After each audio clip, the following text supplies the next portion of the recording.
బంగారం స్మగ్లింగ్ కేసులో కస్టడీలో ఉన్న నటి రన్యారావుకు కోర్టు బెయిల్ నిరాకరించింది. ఆమె బెయిల్ పిటిషన్పై విచారణ చేపట్టిన బెంగళూరు సెషన్స్ కోర్టు బెయిల్ మంజూరు చేసేందుకు నిరాకరించింది.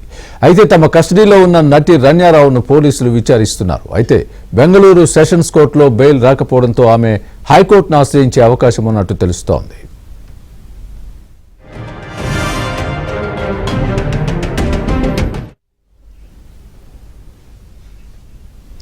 రన్యారావు గోల్డ్ స్మగ్లింగ్ కేసులో మరో వ్యక్తిని అధికారులు అరెస్ట్ చేశారు.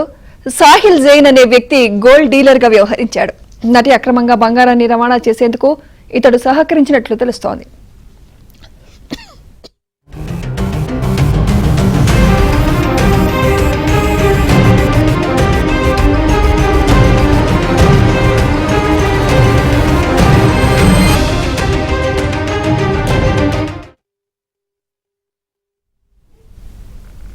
ఈ కేసులో మరో నిందితుడు తరుణ్ రాజ్ కు ఆమె ఆర్థిక సహాయం చేసినట్లు డిఆర్ఐ విచారణలో తేలింది. ఆమె పంపిన డబ్బుతోనే నిందితుడు దుబాయ్ నుంచి హైదరాబాద్ వెళ్లాడని కోర్టుకు తెలిపారు. అంతేకాకుండా బ్యాంకాక్, జెనీవాకు బంగారాన్ని అక్రమంగా రవాణా చేసేవారని కూడా పేర్కొంది. తరుణ్ రాజ్ దుబాయ్ వెళ్లిన రోజే తిరిగి వచ్చేవాడని ఆరోపించింది. వీరిద్దరూ ఎల్ఎల్సి అనే ట్రేడింగ్ కంపెనీని స్థాపించి నిర్వహించారు.